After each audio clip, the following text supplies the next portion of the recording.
So to get started, let's kind of talk through the agenda. So we're going to discuss the audit risks surrounding depletion and impairment, and then we're going to do a high-level review of full cost accounting method and the implications that affect the depletion and impairment calcs. Then we're going to do a bit of a deep dive into depletion and all the different components of the calculation.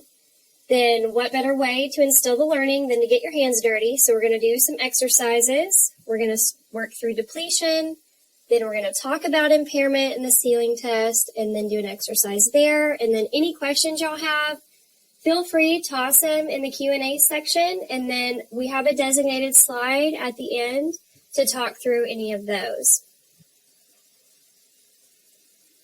Okay, so for your audit risk, things that you want to keep in mind when you're auditing these sections is that depletion and impairment are typically the largest expense line items on the P&L.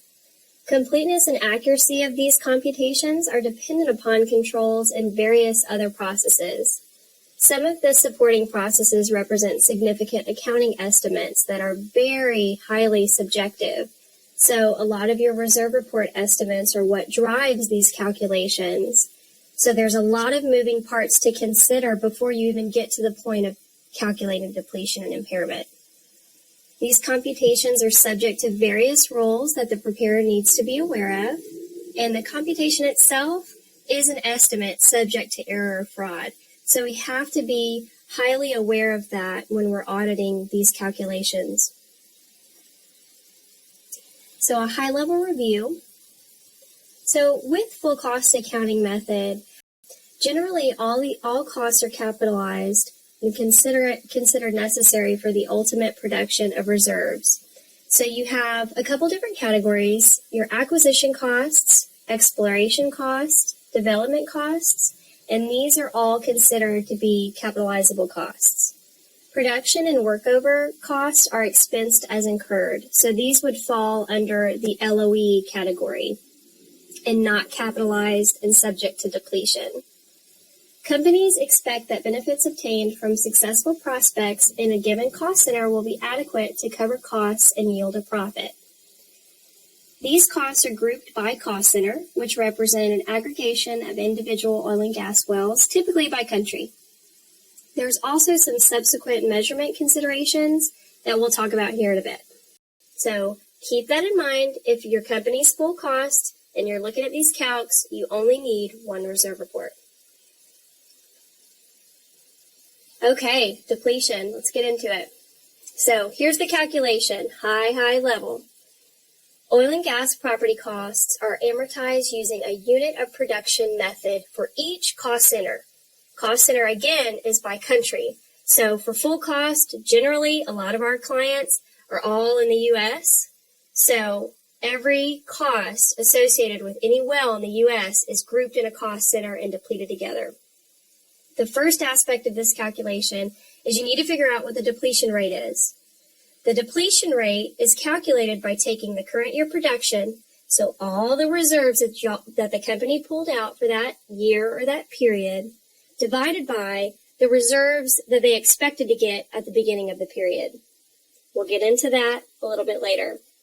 Once you get that depletion rate, you multiply that by the depletable base. Depletable base, high level, is all your capitalized costs, net of accumulated DD&A. Multiplying those two factors together give you your depletion expense. So consider this for a moment. At what point does the company need to start booking depletion expense? They need to start booking depletion expense as soon as they are producing commodity out of the ground. Because if you think about it, that's when that reservoir, those reserves are getting extracted. That's when the reserves are getting depleted. So the company needs to be booking depletion expense. Now, if oil and gas are found together, amortization per unit generally should be calculated on the basis of the estimated total equivalent units. We're going to get into that calculation in a little bit, but high level what that means is if you've got oil that's in the denomination of barrel, and you've got gas that's in the denomination of MCF, you've got to get them in the same equivalent unit to be able to deplete them together. So you do not deplete oil separately from gas. They're depleted and included in your production number and your beginning of period reserves together. So you've got to get them in the same unit. That equivalent unit is either going to be a BOE, barrel of oil equivalent, or an MCFE. Unit of production rates are revised whenever the need is indicated, but must be reviewed at least once a year. So every company has got to calculate depletion at least once a year. If there's a significant acquisition or a significant disposal, that is going to manipulate the pool that you're depleting significantly. You evaluate, and if it is significant, then that's could trigger a need to revise the depletion rate, the unit of production rate. Public companies or issuers generally perform quarterly calculations. So issuers are performing these quarterly, and private companies, non-issuers, are performing one annual calculation. So private companies only have to do it once a year, but they can do it quarterly if they want to. Public companies have to do it quarterly, however. For an issuer's calculation, you use quarterly production and beginning of period or quarter reserves. So in that first calculation of the depletion rate, you're going to have, say this is Q3's calc. You're going to have all the production from Q3 divided by the reserves that were estimated at the beginning of Q3. So it can be for the period, or for private companies, it'll be annually. So non-issuers, you use the annual production in the beginning of the year reserves. Example, your production for the depletion rate is going to be all of 2021, from January to December production. Then your denominator for your beginning of period reserves is going to be what they estimated at the beginning of the year. So if we audit them year over year, we look at, okay, if I'm doing 2021's depletion calc, I need to look at 12/31/2020's reserves estimation to factor into my depletion for the current year. Okay, so now we're going to do a bit of a deep dive into these components, you guys. So depletion rate, which again is here. Depletion rate, we're going to go into the beginning of period reserves, and then we're going to get into the depletable base. So first up, depletion rate. This includes only proved reserves, okay? On the different categories of reserves, there's generally 3 different proved, right? You've got your PDPs, developed producing proved properties, PDNPs, and you've got your PUDs. You can look back at those other slides to kind of refresh your memory on that. But for this depletion calc, we're only talking about proved reserves here. The unproved, we're not concerned.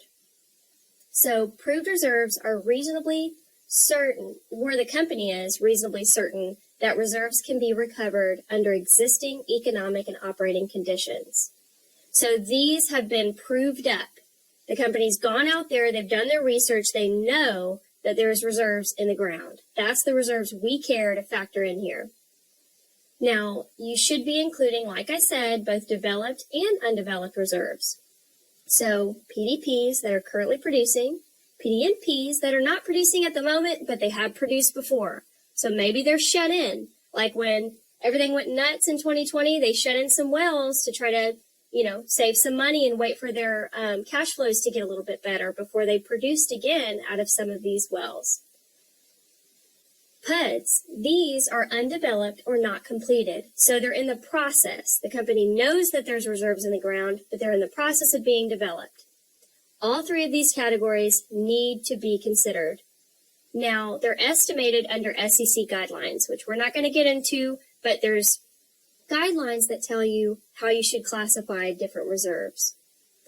Okay, the component of the depletion rate, beginning of period reserves. So as reserves are usually estimated at the end of the period, so the company at the end of every year, they say, all right, let's gather all of our data and let's figure out what we think our future projections starting in 2022 on are going to be.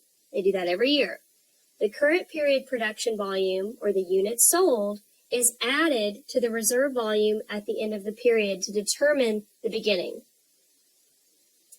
So that's how you get to that component of the calculation, is you have to add in the current period production and add that to what you're seeing at the end of the year to get the beginning.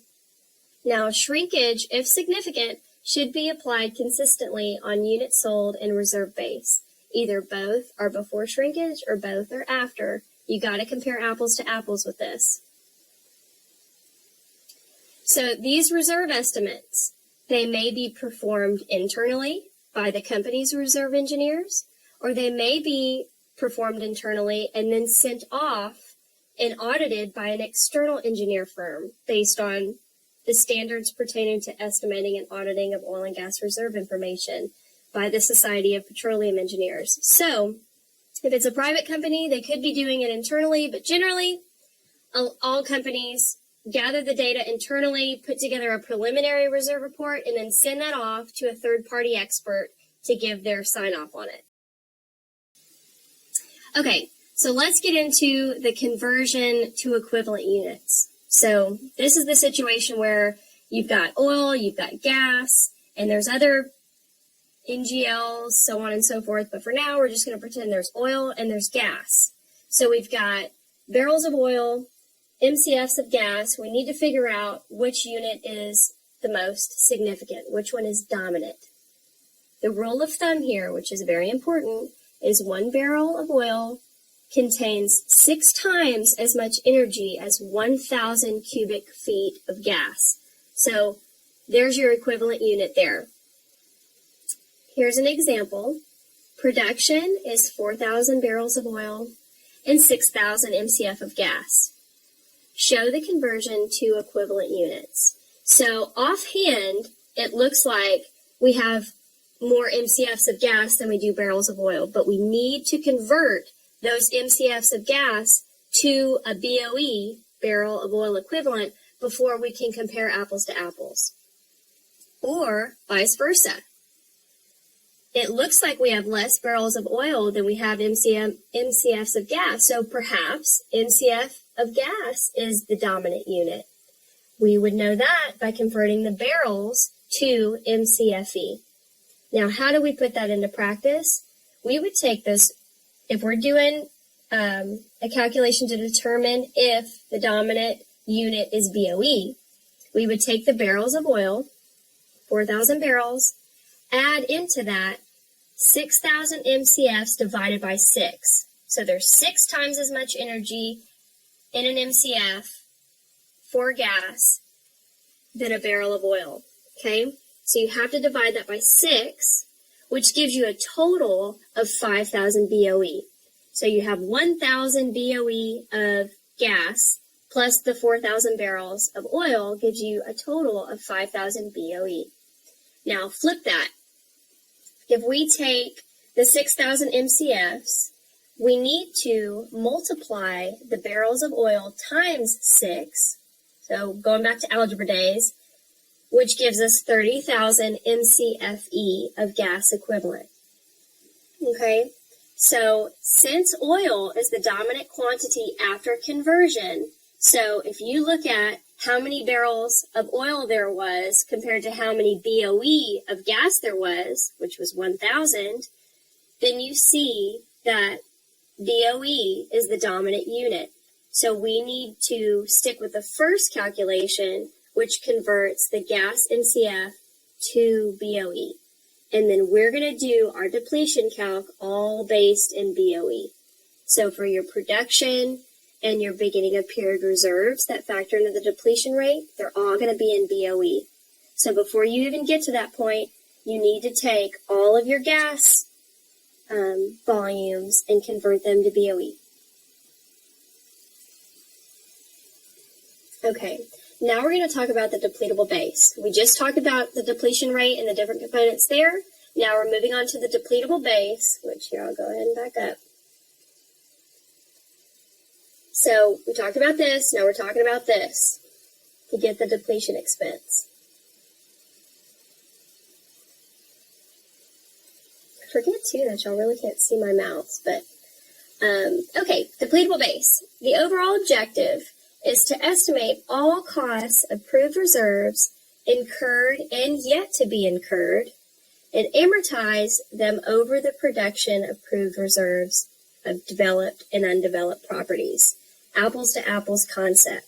High level, what does that mean? All of the costs that you've capitalized from inception to date on your proved reserve category wells, so your PDPs, your PMPs, and your PUDs, all those costs need to be factored in because you're factoring in all the production associated with those reserve categories. So in order to be comparing apples to apples, you need to make sure you're considering all those costs of proved reserves. So if you're looking at an oil and gas roll forward, if some of you have already seen these before, you notice that costs are differentiated on an oil and gas roll forward between unproved and proved.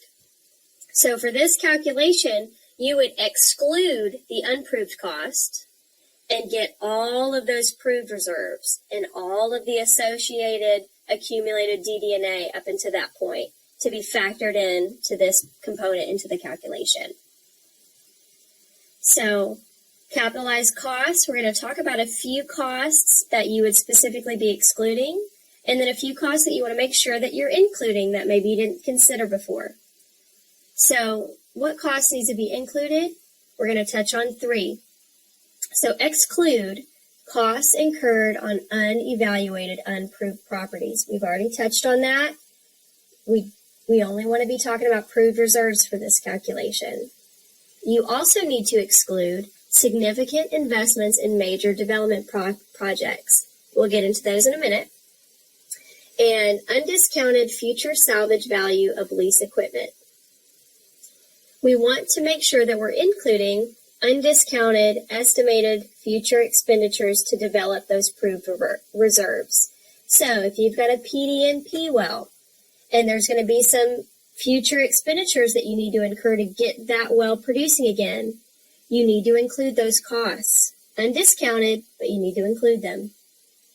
You also need to make sure you're including ARC, asset retirement costs. There's going to be a whole other segment later on asset ARO, asset retirement obligation. For now, we're going to touch on it high level, but you want to make sure ARC to be incurred in developing proved reserves are included. So in the next couple slides, we're going to go into those a little bit more. So talking about your costs that need to be excluded. So your costs on unevaluated properties. These are the costs that are not associated with your proved reserves. They're evaluated for impairment separately, and they included in the DD&A base when impairment occurs. Also include G&G costs, which cannot be associated to a particular property. We're not going to get into that right now in a deep dive, but just know, high level, unproved, unevaluated costs are not factored in here.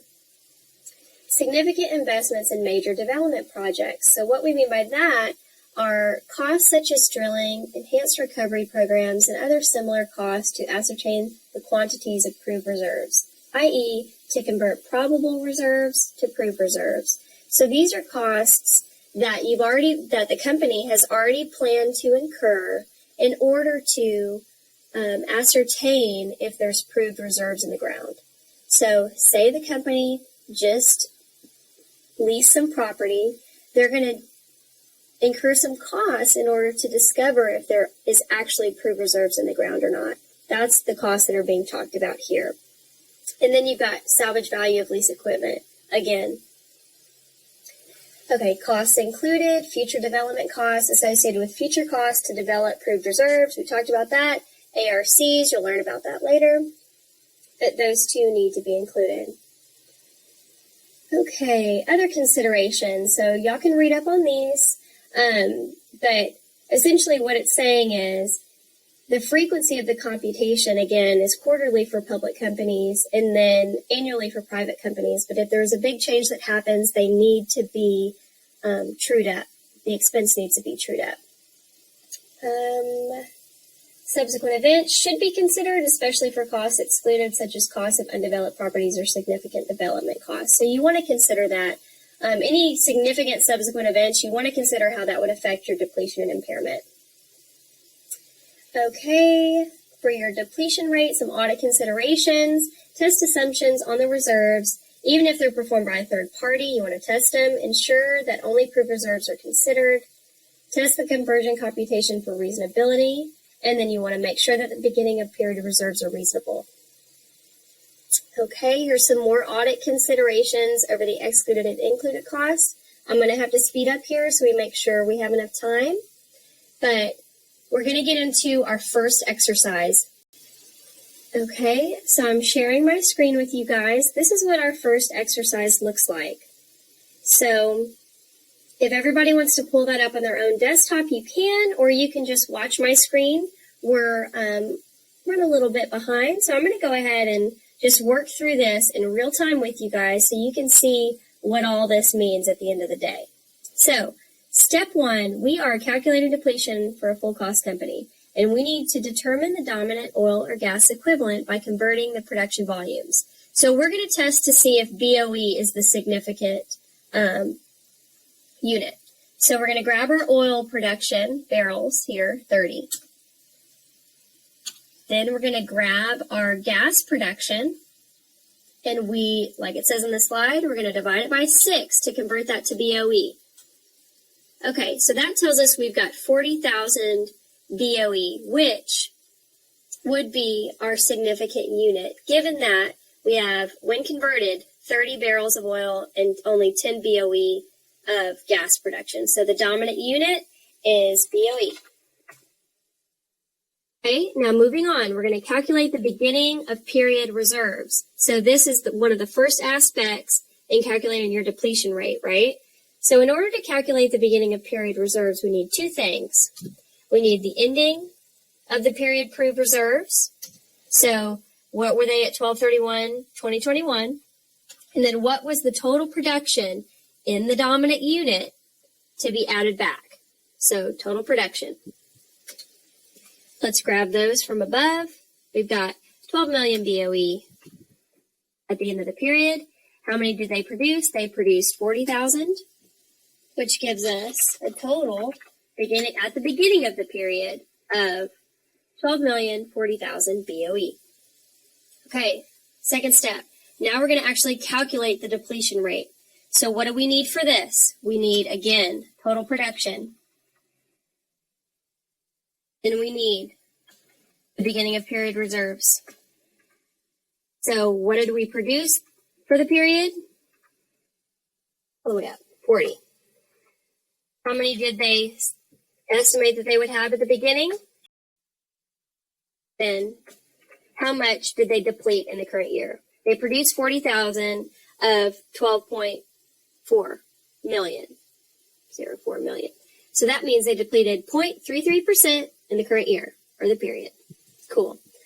Depletable base. Okay, now how we calculate the depletable base, these are the cost side of things. So we first need to grab all of the capitalized costs associated with proved reserves, net of accum. So let's grab that. And then we also need to factor in the estimated future development costs that are going to need to be incurred in order to get these proved reserves out of the ground. 25. So our total cost to be depleted is $125 million. Then if we're calculating depletion expense, let's bring it on home. So the first thing you need is your depletion rate. Then you need your depletable base. You go back to that calculation slide, you'll see what we need to do with these two things is we need to multiply them. Okay, so smoke's cleared. We have $415,000 worth of depletion that needs to be recorded for the current period. Now, I filled out this pretty quickly. I'll be sure to send you guys the solution at the end of this, so in case you need it, in case you want it, you can work it through and have the answer. But final answer is depletion expense, $415,000. So how would the company book that?